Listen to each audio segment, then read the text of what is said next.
আসসালামু আলাইকুম ওয়ারাহমাতুল্লাহ। ইরান সম্পর্কে ১৪০০ বছর আগে নবী করিম সাল্লাল্লাহু আলাইহি ওয়াসাল্লাম কি ইঙ্গিত দিয়েছিলেন? এমন এক লোক আসবেন যিনি ইরানসহ বিভিন্ন দেশে ব্যাপক ধ্বংসযজ্ঞ চালাবেন। তারপর ইমাম মাহদির আগমন হবে। এমন কিছু কি রয়েছে যা আজকের বাস্তবতার সঙ্গে মিল খুঁজে দেয়? এমন এক সময় আসবে যখন পূর্ব দিক থেকে এক শক্তিশালী অস্থিরতা ছড়িয়ে পড়বে। ইরানসহ আশপাশের অঞ্চল বিশ্ব রাজনীতির কেন্দ্রে পরিণত হবে। তারপর এক মহান পরিবর্তনের সূচনা হবে। ১৪০০ বছর আগে বলা কিছু কথা আজ কি আমাদের চোখের সামনে বাস্তব হয়ে যাচ্ছে? ইরান শুধু একটি দেশ নয়, এটি ইতিহাস, এটি ভবিষ্যতের ইঙ্গিত। এটি এমন এক ভূমি যার কথা হাদিসে এসেছে। পূর্ব দিক থেকে পতাকা উঠবে, ফিতনা ছড়াবে, উম্মাহ বিভক্ত হবে। কিন্তু প্রশ্ন হল, আমরা কি সেই সময়ের মধ্যেই বাস করছি? ইরানের সর্বোচ্চ নেতা আয়াতুল্লাহ খামিনি বলেছেন, মুসলিম উম্মার ঐক্য আমাদের সবচেয়ে বড় শক্তি। আমরা বিভক্ত হয়ে গেলে শত্রুরা আমাদের দুর্বল করে ফেলবে। শহীদ মুতাহারি রাহমাতুল্লাহি আলাইহি বলেছেন, ইরানের ইতিহাস ইসলামের ইতিহাস থেকে আলাদা নয়। আমরা মুসলিম, তারপরে আমরা ইরানি।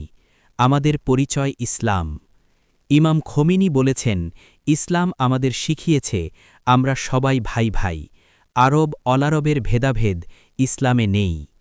ইরানের তেল ও গ্যাস সম্পদ বিশ্বের অন্যতম বৃহৎ সম্পদ। এই সম্পদের কি শেষ জামানার সাথে সম্পর্ক রয়েছে? হাদিসে ইমাম মাহদির শাসনামলের বৈশিষ্ট্য বর্ণিত হয়েছে। আকাশ থেকে প্রচুর বৃষ্টি, জমিতে ফসলের প্রাচুর্য এবং তখন সম্পদের ন্যায্য বণ্টন হবে। ইরানের তেল সম্পদ যদি ন্যায়সঙ্গতভাবে বিতরণ করা হয় তবে হাদিসের এই ভবিষ্যদ্বাণীর সাথে মিলতে পারে। তবে তার আগে বড় যুদ্ধ ও ধ্বংসযজ্ঞের ভবিষ্যদ্বাণী রয়েছে। নবী করিম সাল্লাল্লাহু আলাইহি ওয়াসাল্লাম বলেছেন, হত্যাকাণ্ড বৃদ্ধি পাবে। আধুনিক অস্ত্র দিয়ে এক মুহূর্তে হাজার হাজার মানুষ হত্যা করা সম্ভব।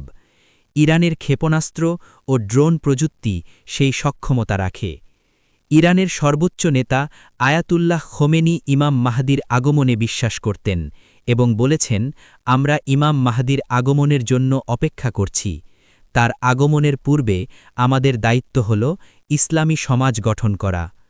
ইরান আজ বিশ্বের অন্যতম প্রধান ইসলামী দেশ। ৮৫ মিলিয়ন মানুষ।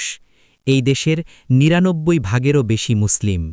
এই দেশ নিজেকে ইসলামী প্রজাতন্ত্র হিসেবে পরিচয় দেয়।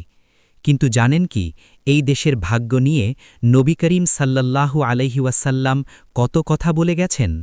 রাসূল সাল্লাল্লাহু আলাইহি ওয়াসাল্লাম বলেছেন, আমার উম্মতের একটি দল সর্বদা সত্যের উপর প্রতিষ্ঠিত থাকবে। সেই দলে কি ইরানের লোকেরাও আছে? আজ আমরা ২০টি ভবিষ্যদ্বাণী নিয়ে আলোচনা করব। কিছু হাদিস আপনাকে শিহরিত করবে, কিছু আপনাকে ভাবিয়ে তুলবে, আর কিছু আপনার ঈমানকে শক্তিশালী করবে। আল্লাহ তাআলা পবিত্র কুরআনে ইরশাদ করেছেন, হে মানুষ, আমি তোমাদের সৃষ্টি করেছি এক পুরুষ ও এক নারী থেকে এবং তোমাদের বিভক্ত করেছি বিভিন্ন জাতি ও গোত্রে, যাতে তোমরা একে অপরকে চিনতে পারো। তোমাদের মধ্যে আল্লাহর কাছে সেই সর্বোত্তম যে তোমাদের মধ্যে সর্বাধিক মুত্তাকী। সূরা হুজুরাত, আয়াত ১৩।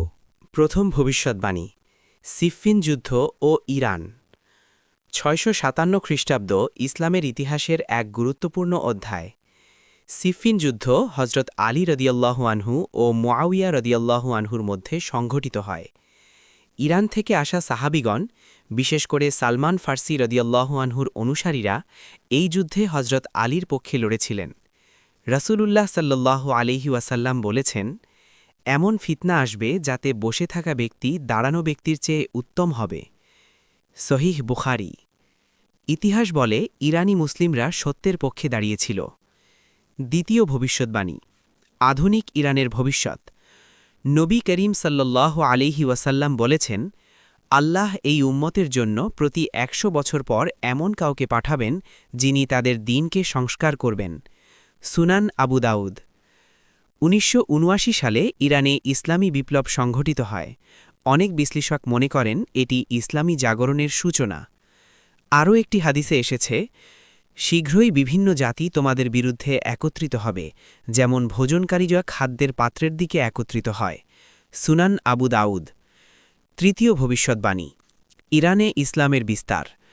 নবী করিম সাল্লাল্লাহু আলাইহি ওয়াসাল্লাম বলেছেন, এই দিন সেখানে পৌঁছবে যেখানে রাত ও দিন পৌঁছে। মুসনাদে আহমদ। 651 খ্রিস্টাব্দে শাসনীয় সাম্রাজ্যের পতনের পর ইরানে ইসলামের বিস্তার শুরু হয়। চতুর্থ ভবিষ্যদ্বাণী, শিয়া সুন্নি বিভাজন। নবী করিম সাল্লাল্লাহু আলাইহি ওয়াসাল্লাম বলেছেন, তোমরা অবশ্যই তোমাদের পূর্ববর্তীদের পথ অনুসরণ করবে। সহিহ বুখারী। আমার উম্মত 72টি ফিরকায় বিভক্ত হবে। সুনান আবু দাউদ। 16শো শতাব্দীতে সাফাবি রাজবংশ ইরানে শিয়া ইসলামকে রাষ্ট্রধর্ম হিসেবে গ্রহণ করে। পঞ্চম ভবিষ্যদ্বাণী, জান্নাতে ফার্সি ভাষাভাষী জাতি। নবী করিম সাল্লাল্লাহু আলাইহি ওয়াসাল্লাম বলেছেন, 4 ব্যক্তি জান্নাতবাসীর নেতা, আমি, আলী, হামজা ও জাফর। তিরমিজি। ষষ্ঠ ভবিষ্যদ্বাণী, ফার্সি ভাষায় কোরআন তিলাওয়াত। ইসলামের 2য় শতাব্দীতে ফার্সি ভাষায় কোরআনের অনুবাদ শুরু হয়। সামানিম রাজবংশের সময় পূর্ণাঙ্গ অনুবাদ সম্পন্ন হয়। সপ্তম ভবিষ্যদ্বাণী, ফার্সি বিদ্বানদের আবির্ভাব। ইমাম বুখারী, ইমাম মুসলিম, ইমাম আবু দাউদ, ইমাম তিরমিজি, ইমাম নাসাই, ইমাম ইবনে মাজা অনেকে ফার্সি বংশোদ্ভূত ছিলেন। ইবনে সিনা, আল ফারাবি, আল বিরুনি, আল খওয়ারিজমি এরাও পারস্য অধ্যুষিত অঞ্চলের অধিবাসী ছিলেন। অষ্টম ভবিষ্যদ্বাণী, খুরাসান থেকে আগমন। নবী করিম সাল্লাল্লাহু আলাইহি ওয়াসাল্লাম ইরশাদ করেছেন, পূর্ব দিক থেকে একটি বাহিনী আসবে, তাদের কাছে থাকবে কালো পতাকা। মুসনাদে আহমদ। নবম ভবিষ্যদ্বাণী, কারবালার ঘটনা। 680 খ্রিস্টাব্দে কারবালার ঘটনা সংঘটিত হয়। ইমাম হুসাইন রাদিয়াল্লাহু আনহুর শাহাদাত মুসলিম ইতিহাসে গভীর প্রভাব ফেলে। দশম ভবিষ্যদ্বাণী, যদি ঈমান থাকত থুরাইয়া তারকায়। নবী করিম সাল্লাল্লাহু আলাইহি ওয়াসাল্লাম সালমান ফার্সি রাদিয়াল্লাহু আনহুর কাঁধে হাত রেখে বলেছিলেন, যদি ঈমান থুরাইয়া তারকায়ও থাকত, তবে পারস্যের লোকদের মধ্য থেকে কিছু মানুষ তা অর্জন করত। সহিহ মুসলিম। ইরান ইসলামের ইতিহাসে সর্বদা গুরুত্বপূর্ণ ভূমিকা পালন করেছে। নবী সাল্লাল্লাহু আলাইহি ওয়াসাল্লাম বলেছেন, লা ইয়াজালু উম্মতি আলাল হাক্কি মা কামু বিল কিয়ামতি। আমার উম্মত সর্বদা সত্যের পথে থাকবে যতক্ষণ তারা ঈমানের স্থিরতা বজায় রাখবে। সিফফিন যুদ্ধ, কারবালার ঘটনা এবং খুরাসান থেকে আগমন সবই ইরানিরা সত্য ও ইসলামের পক্ষে লড়েছে। আজকের আধুনিক ইরান এবং 1979 সালের ইসলামী বিপ্লব সেই ভবিষ্যদ্বাণীর একটি বাস্তবায়ন। ইরানের তেল ও গ্যাস সম্পদ এবং পারমাণবিক প্রযুক্তি আন্তর্জাতিক প্রভাব বিস্তার করছে, কিন্তু নবী সাল্লাল্লাহু আলাইহি ওয়াসাল্লাম বলেছেন, ইউবআসু ফি উম্মতি মান ইউসলিহু দীনাহুম কুল্লা মিআতি সানাতিন। প্রতি 100 বছর অন্তর এমন কেউ প্রেরিত হবেন যারা উম্মতের ধর্ম সংস্কার করবেন। 1979 সালের বিপ্লব এই হাদিসের একটি প্রমাণ হিসাবে দেখা যায়। ইরান ও মুসলিম উম্মার ঐক্য। নবী সাল্লাল্লাহু আলাইহি ওয়াসাল্লাম বলেছেন যে উম্মত বিভক্ত হলে দুর্বল হবে। আল কুরআনুল করিম, ওয়াতাসিমু বিহাবিলিল্লাহি জামিআন ওয়ালা তাফাররাকু। সকলেই আল্লাহর রশিতে দৃঢ়ভাবে ধরা এবং বিভক্ত হইও না। ইরানিরা শিয়া হলেও নবী সাল্লাল্লাহু আলাইহি ওয়াসাল্লাম ফার্সি জনগোষ্ঠীকে আল্লাহর কাছে চূড়ান্ত মর্যাদায় পৌঁছানোর কথা বলেছেন। সলমান ফার্সির জীবন তার প্রমাণ। ফার্সি ভাষা ও ইসলামী জ্ঞান। নবী সাল্লাল্লাহু আলাইহি ওয়াসাল্লাম বলেছেন, প্রতিটি জাতি তাদের নিজস্ব ভাষায় আল্লাহকে উপাসনা করতে পারবে। ফার্সি ভাষায় কুরআন তিলাওয়াত ও তাফসীরের ইতিহাস ইরানের জ্ঞান ও শিক্ষা বিস্তারের প্রমাণ। ইরানের শিখরে বহু হাদিস ও ফিক বিশারদ জন্ম নিয়েছে। ইমাম বুখারী, মুসলিম, তিরমিজি, ইবনে মাজা, আবু হানিফা ইত্যাদি। খোরাসান ও কালো পতাকা। খোরাসান অঞ্চল থেকে আগতরা ইমাম মাহদির আগমনের পূর্বে গুরুত্বপূর্ণ ভূমিকা পালন করবে। হাদিস তাখরুজুর রায়াতুসুদু মিন খোরাসান। খোরাসান থেকে কালো পতাকা উঠবে। সুদূর ভবিষ্যতের জন্য এটি ইঙ্গিত দেয়। ইরানের বিদ্বান ও মুজাহিদদের ভূমিকা এই হাদিসের সঙ্গে মিল রয়েছে। ইরানি মুসলিমরা কারবালার ঘটনা থেকে আজও আবেগপ্রবণ ও ধর্মপ্রাণ।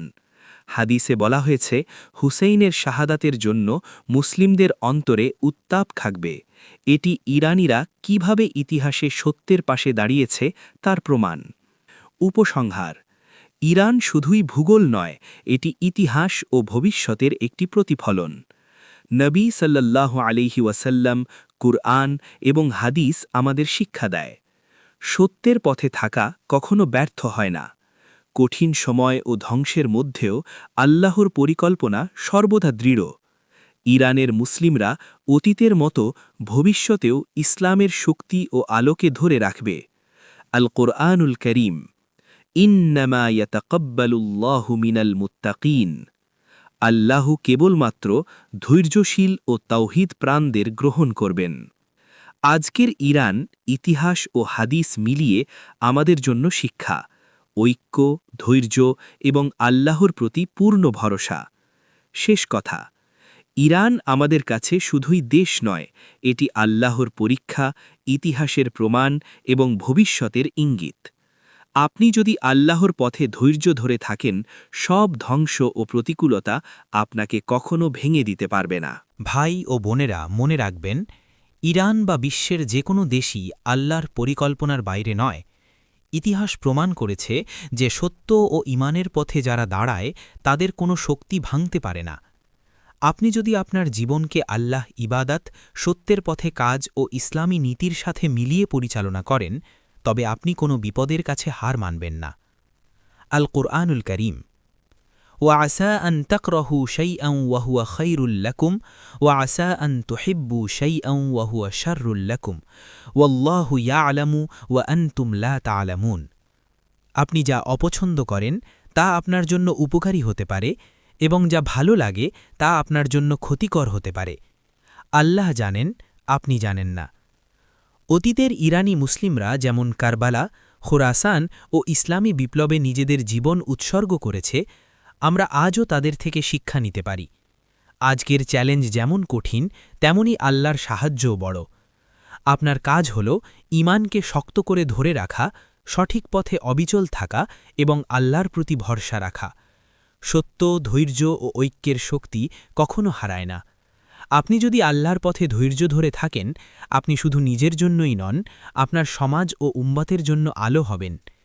এটি মনে রাখুন, আপনার জীবন ও আপনার চেষ্টাই আল্লাহর পরিকল্পনার অংশ। কখনো হাল ছাড়বেন না। আল্লাহ যা ঠিক করেছেন তা সঠিক এবং বিজয় সর্বদা তার পথে থাকবে।